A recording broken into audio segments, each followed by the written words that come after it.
Guys, आज की video में हम डिस्कस करने वाले हैं कि विल्सन के क्या व्यू थे पब्लिक एडमिनिस्ट्रेशन के बारे में। नेक्स्ट वीडियो में हम बात करेंगे कुछ इंपॉर्टेंट टर्म्स के बारे में, जैसे कि मैनेजमेंट, गवर्नेंस, पब्लिक एडमिनिस्ट्रेशन क्या होता है, एडमिनिस्ट्रेशन क्या होता है, पब्लिक एडमिनिस्ट्रेशन का इवोल्यूशन कहाँ से हुआ है और उसके कैरेक्टरिस्टिक क्या है। ये सब मोस्ट इंपॉर्टेंट है, बट मैं ये थोड़ा बोरिंग है इसलिए मैं इसे फर्स्ट वीडियो नहीं लेकर आ रही हूँ। इसकी सेकेंड वीडियो में हम इसके बारे में अच्छे से डिटेल में बात करेंगे। So guys, this is me, Pratiksha Devangan. Let's get started. Okay guys, तो फर्स्ट है इंट्रोडक्शन थॉमस वुड्रो विल्सन के बारे में। वुड्रो विल्सन थे कौन? इन्हें फादर ऑफ पब्लिक एडमिनिस्ट्रेशन भी कहा जाता है। ठीक है, तो इन्हें ऐसा क्यों कहा जाता है? क्योंकि पहले क्या होता था, पहले जब पब्लिक एडमिनिस्ट्रेशन और पॉलिटिक्स दोनों को एक ही तरह से देखा जाता था। आज भी अमेरिका में ऐसा क्या होता है, ऐसा होता है कि जो पॉलिटिकल पार्टी है वो अपने टॉप लेवल के जो ब्यूरोक्रेट्स हैं, वो जो लॉयल उनसे रहते हैं उन्हीं को अपॉइंट करती है।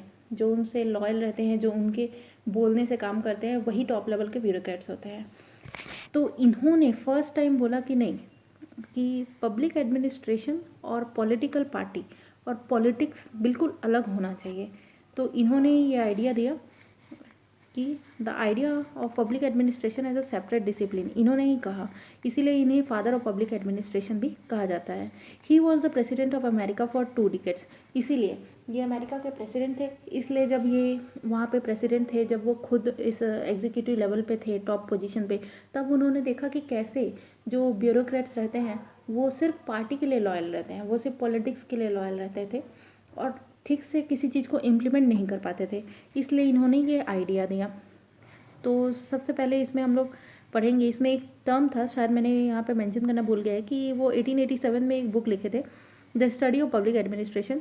By the way his first book was congressional government.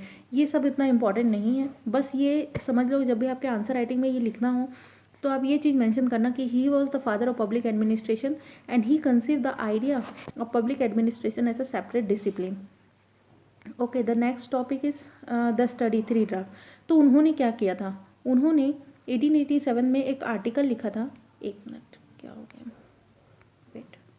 Okay, 1887 में इन्होंने एक आर्टिकल लिखा था, the study of public administration, the study of administration, इन्होंने आर्टिकल लिखा था। तो जब इन्होंने ये आर्टिकल लिखा, उसमें इन्होंने 3 चीज़ के बारे में मेंशन किया, notes on administration, art of government and the study of administration. इन्होंने ये तीनों चीज़ को बहुत अच्छे से बताया कि कैसे एडमिनिस्ट्रेशन बिल्कुल एक अलग कॉन्सेप्ट है और एडमिनिस्ट्रेशन की स्टडी करना बहुत ज़्यादा ज़रूरी है। तो इन्होंने ये बताया कि there is a need of public administration as a separate discipline. आप उसे, जो भी पब्लिक एडमिनिस्ट्रेशन है, उसे एक अलग तरह से देखो, उसे पॉलिटिक्स के साथ मिक्स मत करो, क्योंकि पहले ऐसे मिक्स करके देखा जाता था, इसीलिए इम्प्लीमेंटेशन बेटर तरीके से नहीं हो पाती थी। इसलिए वुड्रो विल्सन को फादर ऑफ पब्लिक एडमिनिस्ट्रेशन कहा जाता है। ये मैं बार बार इसलिए बोल रही हूँ क्योंकि ये मोस्ट इंपॉर्टेंट है। जब भी आप विल्सन के बारे में कोई भी आंसर राइटिंग लिखे, कोई भी आंसर लिखने आए, तो सबसे पहले आप इसी चीज़ से स्टार्ट करेंगे कि Wilson the father of public administration conceive the idea of public administration as a separate discipline. Okay, अब हम आते हैं विल्सन की कंट्रीब्यूशन के बारे में। हम एक एक इनके जो कंट्रीब्यूशन है उसे डिटेल में पढ़ेंगे कि विल्सन ने एक्चुअली में, विल्सन को क्यों कहा जाता है फादर ऑफ पब्लिक एडमिनिस्ट्रेशन, क्योंकि उन्होंने ये सारे उन्होंने कंट्रीब्यूट किया था पब्लिक एडमिनिस्ट्रेशन में। उन्होंने बताया था कि there is a need of administration, एक अलग से एडमिनिस्ट्रेशन की ज़रूरत है जिनके पास 3E हो। अब वो 3E क्या है? Efficiency, economy and effectiveness. ये सब क्या होता है, ये हम डिटेल में पढ़ेंगे कि ये तीनों क्या होते हैं। फिर the study of public administration, science of administration, कि एडमिनिस्ट्रेशन क्यों ज़रूरी है और उसके पीछे क्या लॉजिक है। The reason for late development of public administration in US, ये भी हम पढ़ेंगे। पॉलिटिक्स एडमिनिस्ट्रेशन डाइकॉटमी, ये बहुत ज़्यादा इंपॉर्टेंट है, मोस्ट इंपॉर्टेंट। आप इसे जब भी ये PDF डाउनलोड करें टेलीग्राम चैनल से, आप इसे मार्क कर लीजिएगा कि पब्लिक जो पॉलिटिक्स एडमिनिस्ट्रेशन डाइकॉटमी है, ये बहुत ज़्यादा इंपॉर्टेंट है। Then comparative studies of public administration, business and administration and civil services, ये सारे कंट्रीब्यूशन के बारे में हम डिटेल में पढ़ने वाले हैं अभी। ओके, तो इसी से स्टार्ट करते हैं, administration and government. Administration and government क्या होता है? विल्सन ने कंसिडर किया था administration is the most obvious part of government. Means उन्होंने बोला था कि अगर कोई गवर्नमेंट है, अगर कोई पॉलिटिकल पार्टी इलेक्शन जीत के, या अगर मोनार्की है वहाँ पे, या किसी भी तरीके से अगर कोई पार्टी है जो रूल कर रही है, तो वो उसका मोस्ट ऑब्वियस पार्ट है एडमिनिस्ट्रेशन। एडमिनिस्ट्रेशन तो होना ही चाहिए, और वो भी प्रॉपर तरीके से होना चाहिए, प्रॉपर तरीके का मैनेजमेंट। गाइस, मैं नेक्स्ट वीडियो में आपको बताऊंगी कि एडमिनिस्ट्रेशन और मैनेजमेंट में डिफरेंस क्या होता है, और बहुत बड़ा डिफरेंस होता है, ठीक है। तो अभी के लिए आप बस इतना समझ लो कि जो एडमिनिस्ट्रेशन है वो जब भी गवर्नमेंट के टर्म्स में हम बोलते हैं, और मैनेजमेंट जो है वो किसी कंपनी या किसी ऑर्गेनाइजेशन के टर्म्स में बोलते हैं। जैसे कि कोई कंपनी है, वो अपना सारा चीज़ ऑर्गेनाइज कर रही है अच्छे से, तो हम लोग बोलेंगे इस कंपनी का मैनेजमेंट हो रहा है, मैनेजमेंट बहुत अच्छा है। बट हम जब गवर्नमेंट की बात करते हैं तो वो एडमिनिस्ट्रेशन बोलते हैं उसे, ठीक है। जैसे कि police administration, health administration etcetera. तो विल्सन ने बोला था कि administration is the most obvious part of government. तो जब भी एडमिनिस्ट्रेशन के बारे में आंसर राइटिंग करने के लिए आया, तो आप ये लाइन भी लिखना, क्योंकि ये most obvious part of government था। He felt that administration is government in action, मतलब जो एक्चुअली में जो गवर्नमेंट काम करती है वो किसके थ्रू काम करती है, एडमिनिस्ट्रेटर के थ्रू। तो उसने बोला कि administration is government in action. According to him the study of administration developed as a consequence to increasing complexities of society. And क्यों ज़रूरी है, उन्होंने ये बताया कि स्टडी ऑफ एडमिनिस्ट्रेशन करना बहुत ज़्यादा ज़रूरी है। क्यों? क्योंकि जैसे जैसे हमारी सोसाइटी की कॉम्प्लेक्सिटीज़ बढ़ रही हैं, फंक्शन बढ़ रहे हैं स्टेट के। कैसे फंक्शन बढ़ रहे थे? जैसे कि इंडस्ट्रियलाइजेशन हुआ, कमर्शियल एक्टिविटीज़ हुआ। तो पहले क्या होता था कि स्टेट जो है वो सिर्फ रूल करती थी, पर धीरे धीरे क्या हुआ, इंडस्ट्रियलाइजेशन स्टार्ट हुआ, तो गवर्नमेंट को और ज़्यादा पहले से एक्टिव रहना पड़ा। तो गवर्नमेंट वो किस तरीके से एक्टिव रहती थी, अपने एडमिनिस्ट्रेटर के थ्रू एक्टिव रहती थी, अपने एडमिनिस्ट्रेटर को एक्टिव करती थी। और गवर्नमेंट ने पहले से सारा चीज़ स्टेट प्रोवाइड करता था। अब क्या होता था, कमर्शियल एक्टिविटीज़ होने लगी, जैसे कि इंडस्ट्रियलाइजेशन होने लगा, गवर्नमेंट भी कोई चीज़ बनाने लग गई, है ना। तो और कॉम्प्लेक्सिटीज़ बढ़ने लग गए।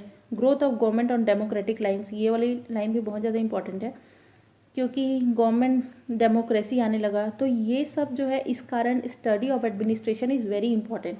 तो जब आप विल्सन की कंट्रीब्यूशन के बारे में पढ़ते हैं, तो इन्होंने सबसे पहला पॉइंट यही बोला है कि नीड ऑफ एडमिनिस्ट्रेशन या एडमिनिस्ट्रेशन एंड गवर्नमेंट क्यों इंपॉर्टेंट है एडमिनिस्ट्रेशन।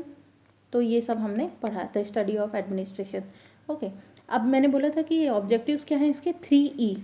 तो 3E होते क्या है, 3E या आप ट्रिपल E बोल सकते हो इसे।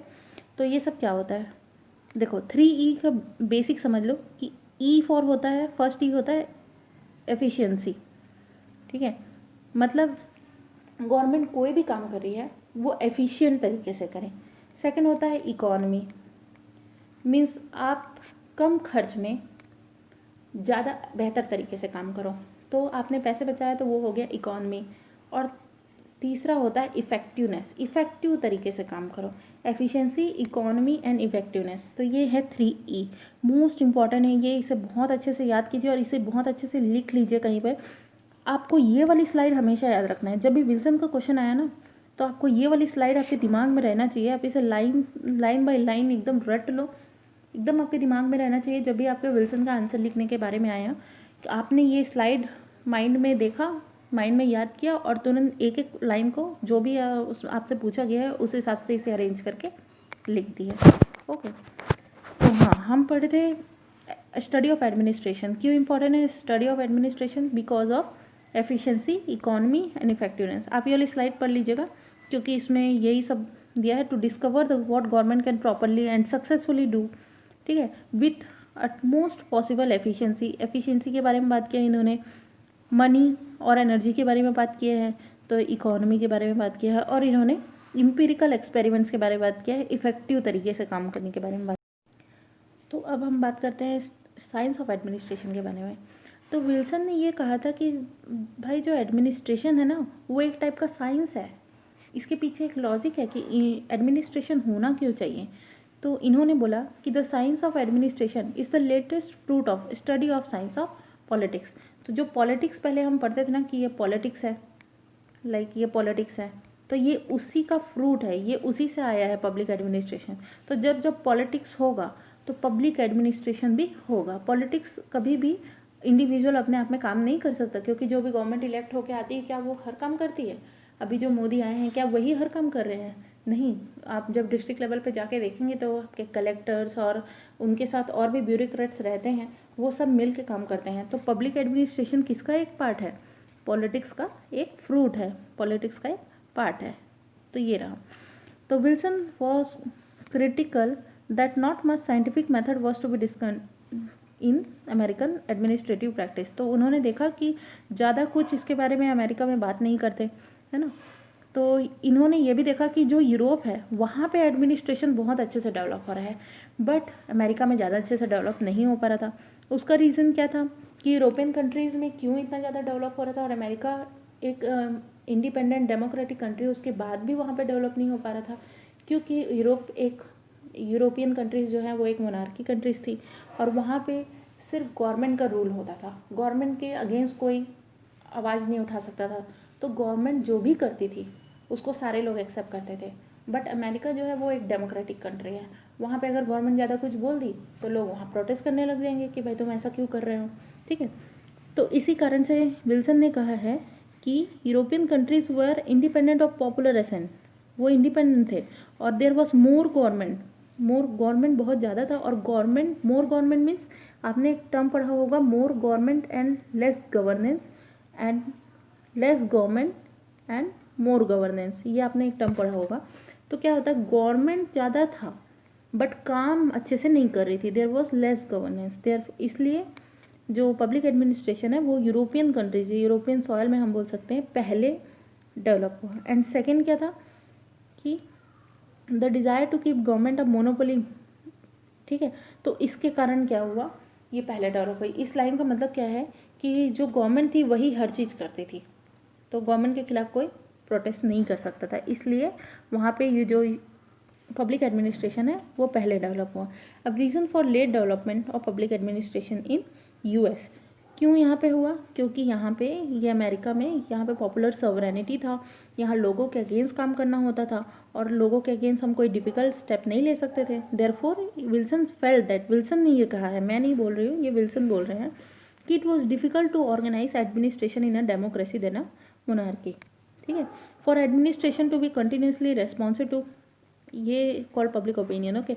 Wilson strongly believe that unless a nation stop tinkering, तो विल्सन बोलते थे कि it is very difficult to concentrate of administration unless, देखो विल्सन का एक चीज़ बोलना था कि it is very easy to make constitution but very difficult to run a constitution. तो कॉन्स्टिट्यूशन बनाना तो बहुत ज़्यादा आसान है, उसे कोई भी बना सकता है और it hardly take 1 or 2 year, but उसको रन करना उतना ही ज़्यादा मुश्किल है। जैसे कि इंडिया में अभी 70 ईयर से कॉन्स्टिट्यूशन रन कर रहा है और उसमें भी 70+ ईयर्स आई मीन, और उसमें भी हमने कॉन्स्टिट्यूशन में बहुत सारे चेंजेस किए हैं।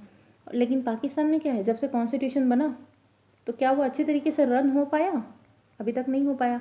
श्रीलंका में क्या हो रहा है, कॉन्स्टिट्यूशन बना श्रीलंका में और अब तक उसे चेंज कर रहे हैं, कभी 13 अमेंडमेंट अभी बहुत ज़्यादा न्यूज़ में है, आप उसके बारे में एक बार पढ़िएगा।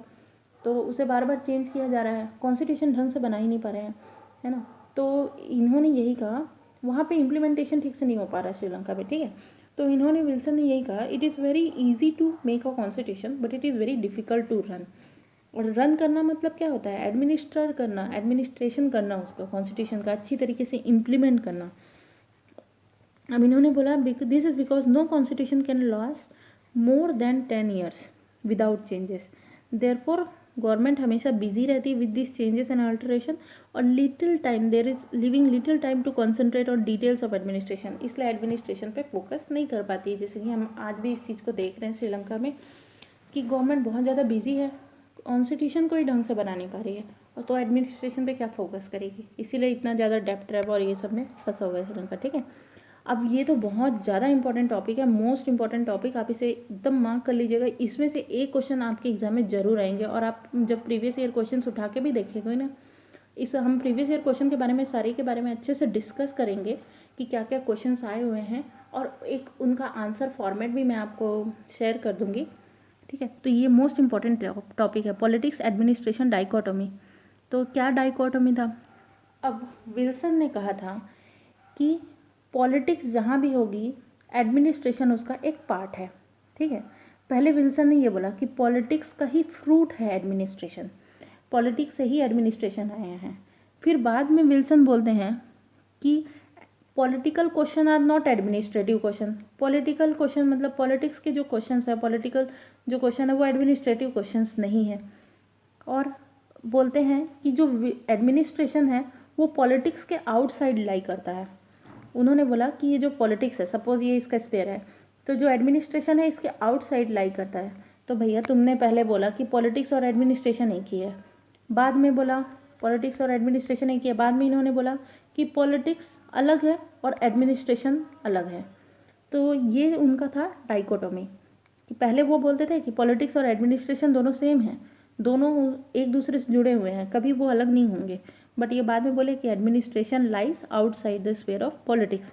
तो यहाँ पे हम लोग देख लेते हैं, politics and administration are wheels of same cart and dimension of same coin. पहले उन्होंने ये बोला, ठीक है। फिर बाद में ये बोले for example policy formulation and policy implementation, जैसे कि हम अभी भी इसे देखते हैं कि जो हमारे पॉलिसी बनती है उसे एक्चुअल में तो ब्यूरोक्रेट्स ही बनाते हैं और इम्प्लीमेंट भी ब्यूरोक्रेट्स ही करते हैं। मान लो किसी मिनिस्टर को चाहिए कि किसान पे, पीएम किसान पे एक पॉलिसी बनाओ, तो उनके पास ठीक है आइडिया आया, बट उनके पूरे डिटेल्स और वो सब, वो आइडिया कहाँ से लेते हैं? एडमिनिस्ट्रेशन ही उनको ग्राउंड लेवल की पूरी डिटेल्स देती है और उसी पे वो पॉलिसी बनाते हैं, ठीक है। अब उसका क्या, वो इम्प्लीमेंटेशन भी एडमिनिस्ट्रेशन करेगा। तो इन्होंने बोला कि ठीक है, जो पॉलिटिक्स है और एडमिनिस्ट्रेशन है wheels of same card and dimension of same coin, दोनों एक ही हैं, ठीक है। और फिर इन्होंने बोला कि administration could not be divorce from इस connection with other branch of public law, means administration और पॉलिटिक्स को दोनों को अलग नहीं किया जा सकता, दोनों एक दूसरे से कनेक्टेड हैं। बट ये बाद में क्या बोलते हैं, बाद में ये बोलते हैं कि political questions are not administrative question. Political के कुछ क्वेश्चंस है, मतलब पॉलिटिक्स से जो रिलेटेड है, उनसे जो टर्म्स है जो उनसे रिलेटेड है, वो एडमिनिस्ट्रेशन से रिलेटेड नहीं है, वो दोनों बिल्कुल अलग हैं। और बोले कि administration lies outside the sphere of politics, जो एडमिनिस्ट्रेशन है वो पॉलिटिक्स के बाहर लाई करता है, दोनों एक दूसरे के मतलब फील्ड में इंटरफेयर नहीं कर सकते। तो ये उनका डाइकोटमी था। और यूपीएससी इसी पे क्वेश्चन पूछती है कि पहले उन्होंने क्या बोला, बाद में उन्होंने क्या बोला, कि विल्सन को क्यों कहा जाता है कि वो फादर ऑफ पब्लिक एडमिनिस्ट्रेशन है। ये तो विल्सन को कहा जाता है कि ठीक है वो फादर ऑफ पब्लिक एडमिनिस्ट्रेशन है, बट उन्होंने जो पॉलिटिक्स और एडमिनिस्ट्रेशन के बारे में जो कहा है वो बिल्कुल गलत है। ये यूपीएससी इस पे क्वेश्चन पूछती है, तो ये मोस्ट इंपॉर्टेंट है, आप इसे अच्छे से पढ़िएगा, ठीक है। अब हम बात करते हैं comparative approach of public administration के बारे में। ये क्या होता है? तो विल्सन ने बोला कि यूरोपियन कंट्रीज़ में पब्लिक एडमिनिस्ट्रेशन को इम्प्लीमेंट करना बहुत ईजी है, क्योंकि यहाँ पर मोनार्की है। और डेमोक्रेटिक कंट्रीज़ में, फॉर एग्जांपल यूएसए में, उतना ही मुश्किल है पब्लिक एडमिनिस्ट्रेशन को इम्प्लीमेंट करना, है ना। तो उन्होंने एक कंपैरेटिव अप्रोच दिया कि यहाँ पे जैसे कि ये पब्लिक एडमिनिस्ट्रेशन है कैसे काम कर रही है और यहाँ पे पब्लिक एडमिनिस्ट्रेशन कैसे वर्क कर रही है। फॉर एग्जांपल अभी भी हम देखते हैं कि जो बिहार का हेल्थ सिस्टम है वो कैसे वर्क कर रहा है, क्या हम उससे कुछ सीख सकते हैं हेल्थ सिस्टम से, और जो केरल का हेल्थ सिस्टम है वो कैसे वर्क करता है। तो हम एक कंपेयर कर रहे हैं कि किसका हेल्थ सिस्टम बेटर है। और जैसे केरल ने कैसे उस निपा आउटब्रेक को कंटेन किया, अभी जो निपा आउटब्रेक हुआ था ना 2018 में, तो केरल ने उसे कंटेन कर लिया, बट क्या वो बिहार में होता तो कंटेन कर पाते? नहीं कर पाते ढंग से। तो दोनों में क्या डिफरेंस है, दोनों के हेल्थ सिस्टम को हमने क्या किया, हेल्थ एडमिनिस्ट्रेशन को कंपेयर किया। उसी तरह से हम लोग क्या करते हैं, जब भी पब्लिक एडमिनिस्ट्रेशन के बारे में बात करते हैं तो विल्सन ने ये मोस्ट इंपॉर्टेंट अप्रोच दिया है, comparative approach of public administration. तो विल्सन ने क्या किया, he rejected the philosophical method and emphasise the historical and comparative method. उन्होंने ये जो फिलोसफिकल मेथड देते थे ना लोग कि ठीक है एक जगह का ऐसा होना चाहिए, इसका ऐसा होना चाहिए, तो इन्होंने इसे रिजेक्ट कर दिया। इन्होंने बोला कि कंपेरेटिव अप्रोच सबसे बेस्ट है। जब तक आप कंपेयर नहीं करोगे एक स्टेट को दूसरे स्टेट से, जब तक कंपेयर नहीं करोगे तब तक पता कैसे चलेगा कि किस जगह का एडमिनिस्ट्रेशन बेटर है, किस जगह में क्या कमी है, उसे कैसे पूरा किया जा सकता है, और दूसरे में क्या ऐसी चीज़ें हैं जिसे हम अडॉप्ट कर सकते हैं, ठीक है। तो उन्होंने बोला without comparative studies in government, Wilson asserted, we cannot rid ourselves of the misconception that administration stand upon different basis। ठीक है, तो हम कभी भी वीकनेस हमारी पता नहीं चलेगी, जो पेक्युलरिटीज़ हैं सिस्टम में वो हमें बिना कंपेयर करे पता नहीं चलेगी। तो विल्सन ने ये बहुत अच्छा अप्रोच दिया, कंपेरेटिव अप्रोच। आप इसे अपने आंसर्स में लिख सकते हैं, इसलिए ये भी मोस्ट इम्पॉर्टेंट है। एक तो ये कंपेरेटिव अप्रोच बहुत ज़्यादा इंपॉर्टेंट है, तो आप इसे अपने आंसर्स पे लिख सकते हैं। एक तो ये कंपेरेटिव अप्रोच बहुत ज़्यादा इंपॉर्टेंट है, और दूसरा है पॉलिटिक्स एडमिनिस्ट्रेशन डाइकोटोमी, जो मैंने बताया अभी इससे पहले वाली स्लाइड में। वो ये दोनों मोस्ट इंपॉर्टेंट टॉपिक है और आप इसे अपने आंसर्स में जब भी विल्सन के बारे में कुछ पूछे आप ये दोनों मेंशन कर सकते हो। जब आप ये मेंशन करोगे ना तो आपको दूसरों से बेटर मार्क्स मिलेगा, ठीक है। तो उन्होंने ये वीकनेस और ये सारी चीज़ को कंपेयर करने बोला, ठीक है। अब नेक्स्ट स्लाइड देखते हैं। तो उन्होंने एक बहुत अच्छी चीज़ बोली। उन्होंने बोला कि without being influenced by the idea of murderer one can learn to sharp the knife. इसका मतलब क्या है? तो इन्होंने बोला कि if I see a murderous fellow sharpening the knife cleverly, तो उन्होंने देखो बेसिकली उन्होंने क्या बोला कि अगर आप किसी को मर्डर करते हुए देखो, है ना, तो ये मत देखो कि उसके इंटेंशन क्या था, वो मर्डर कर रहा है तो मैं भी मर्डर करूँगा, ये मत देखो। उसने ये देखो कि उसने जिस नाइफ से मर्डर किया उस नाइफ को वो साफ कैसे करता है, उसका तरीका देखो।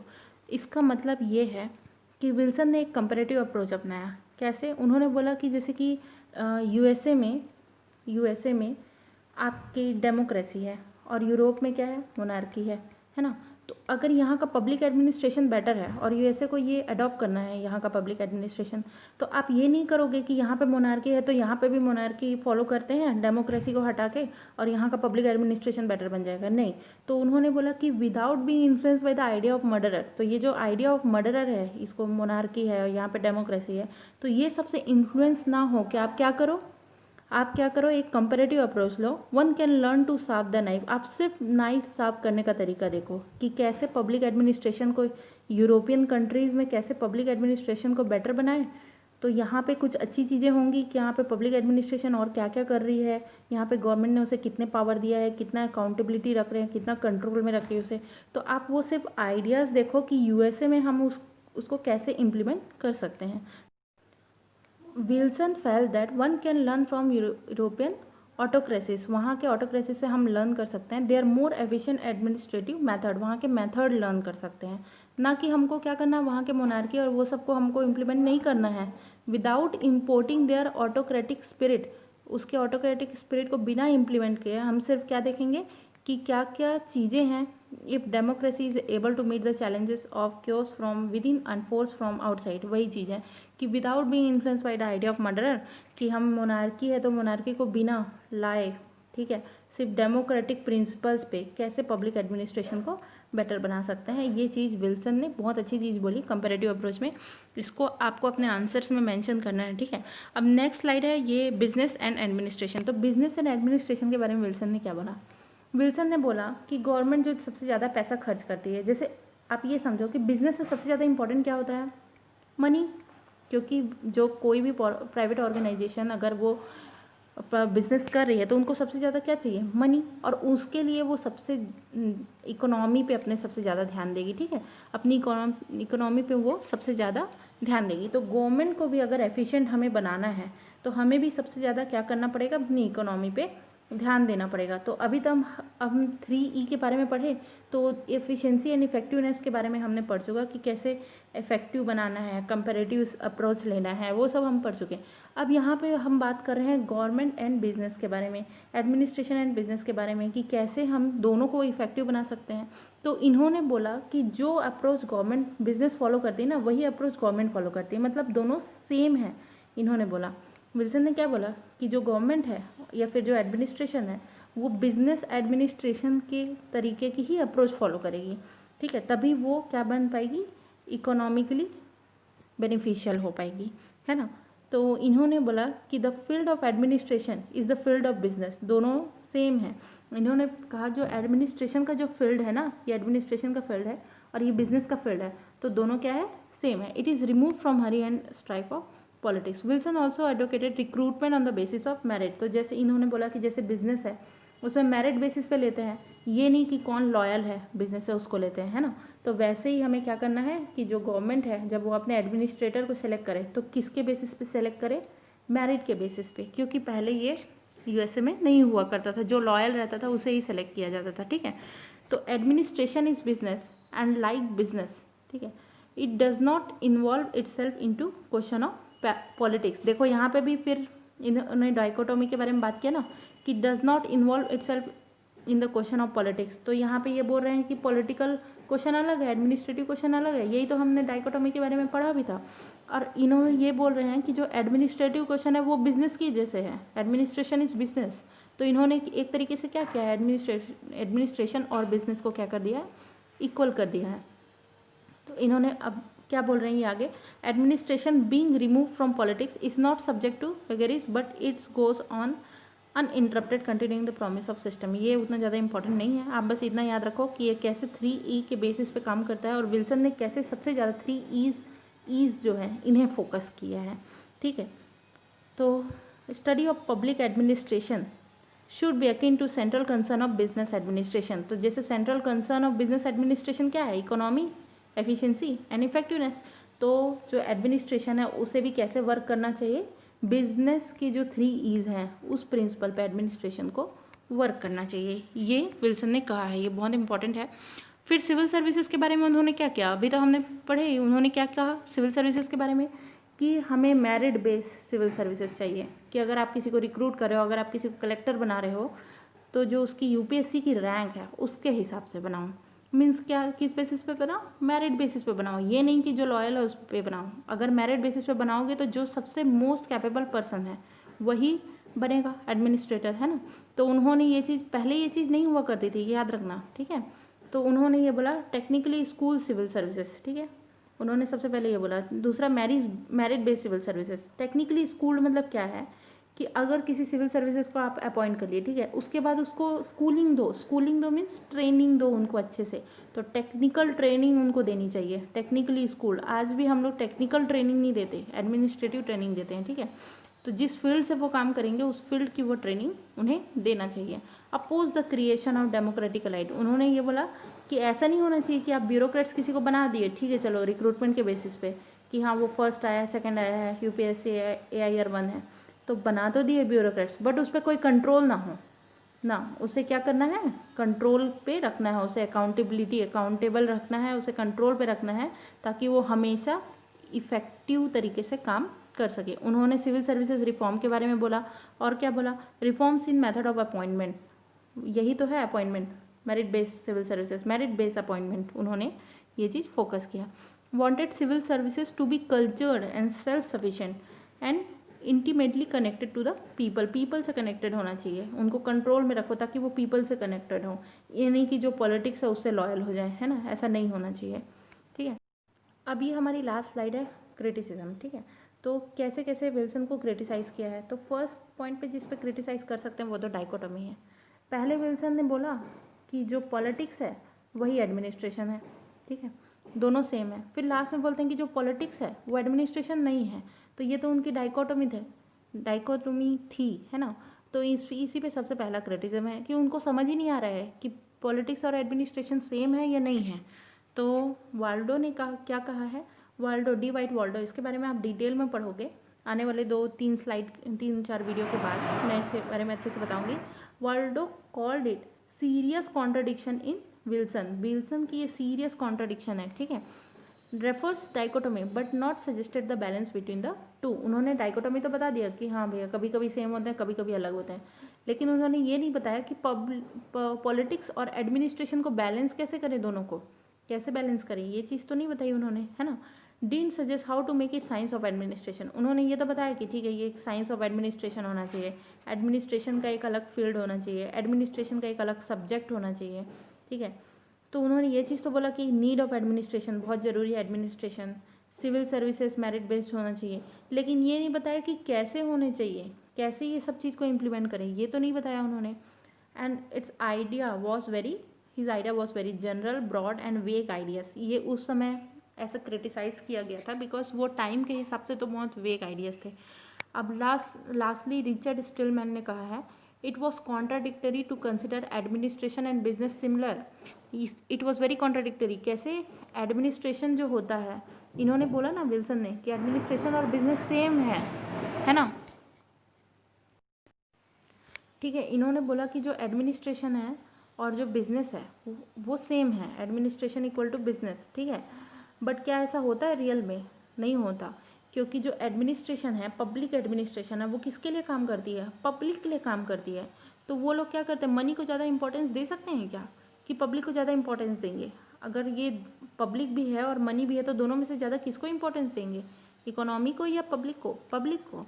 बट क्या बिजनेस ऐसा करती है कि पब्लिक को कोई ज़्यादा इंपॉर्टेंस है? वो उनको सबसे ज़्यादा इंपॉर्टेंस किसको देना रहता है, अपनी इकोनॉमी को, है ना। वो कैसे इफेक्टिव तरीके से काम करे with in limited budget. But public administration क्या कभी पब्लिक वाले वर्ड से कभी कॉम्प्रोमाइज़ कर सकती है क्या, कभी पब्लिक से? नहीं। तो उन्होंने कहा कि it is a serious contradictory to consider administration and business similar, it raises more question than answer. ये लास्ट पॉइंट है, कैसे कि तुमने ये एडमिनिस्ट्रेशन बोल दिया तो भाई ये एडमिनिस्ट्रेशन लाए कहाँ से, ठीक है। तो इट रेजेस मोर क्वेश्चन, बहुत सारे क्वेश्चंस लोगों के मन में उठे, फिर उन्होंने इसे क्रिटिसाइज़ करना स्टार्ट कर दिया, ठीक है। तो ये हमारा लास्ट स्लाइड था और ये है हमारी वीडियो का एंड। नेक्स्ट वीडियो में हम अच्छे से डिटेल में बात करेंगे एडमिनिस्ट्रेशन के कुछ टर्म्स के बारे में। Stay tuned.